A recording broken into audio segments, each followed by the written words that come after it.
बारिश जैसी इस दुनिया में छतरी जैसी তুমি তো মাকে চেনো না। Why are you being judgmental? আমি নাকি জাজমেন্টাল?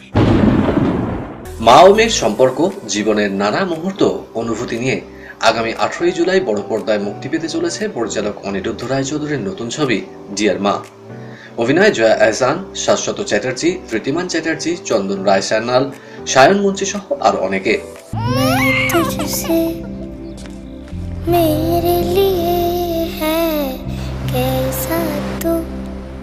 ছবি মুক্তির আগে সম্প্রতি ইন্ডিয়ান মিউজিয়ামে ছবির সঙ্গীত পরিচালক পণ্ডিত বিক্রম ঘোষকে পাশে নিয়ে হয়ে গেল ছবির মিউজিক অ্যালবাম লঞ্চ।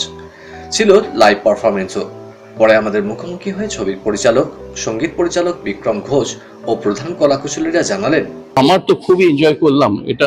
এমনি অপরাজিতা তুমি করেছিলাম, আমরা সবাই এসে গান বাজনা স্টেজে করেছিল, তো ইটস দারুণ অনুভূতির জায়গা দিয়ে মনে হলো যে মানে এটা সেলিব্রেশন অফ সিনেমা, সেটা কিন্তু হলো, খুব আনন্দ পেলাম।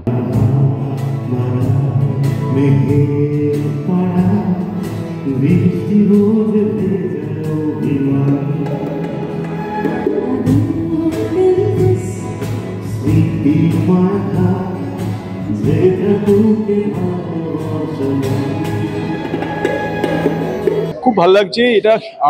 টনি আর আমার খুব হৃদয়ের কাছের ছবি, আমাদের প্রথম কাজ একসঙ্গে, অনেক দিনের বন্ধুত্ব, প্রথম কাজ, খুব মন দিয়ে করা কাজ এবং ইটারনাল সাউন্ডসের প্রথম ছবি।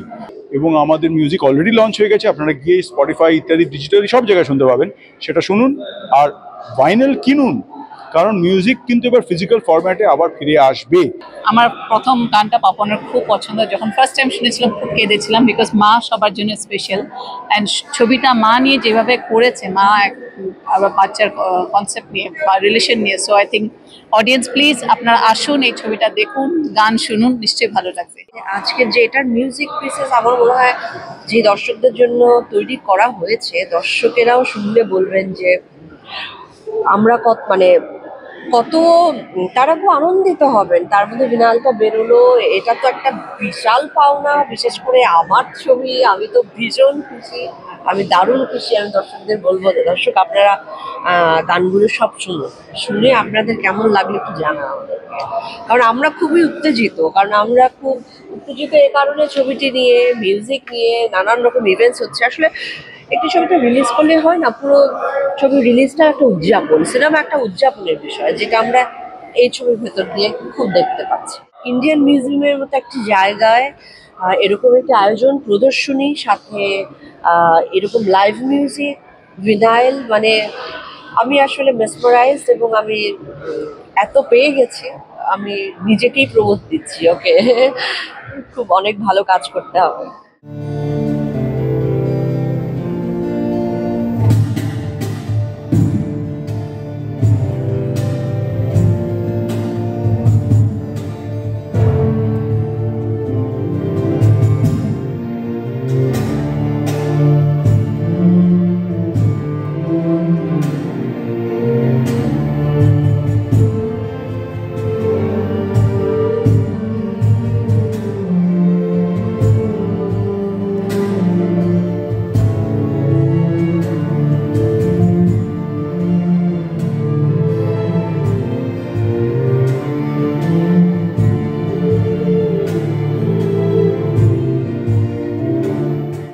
মিউজিক লঞ্চ আমি দেখিনি আগে। শুধু তাই নয়, এরকম একটা ভেন্যু যেটা স্কুল লাইফের পরে এত বছর বাদে এলাম, এত ভালো live performance with instruments, real musical instruments, যেটা আজকের দিনে খুবই বিরল হয়ে দাঁড়িয়েছে। একটা টেবিলের ওপর রেখে কি সব করেন, আর রিয়েল ইনস্ট্রুমেন্ট পড়লে যে কি লেভেলের মিউজিক হতে পারে, সেটা আজকে অনেক বছর বাদে দেখলাম।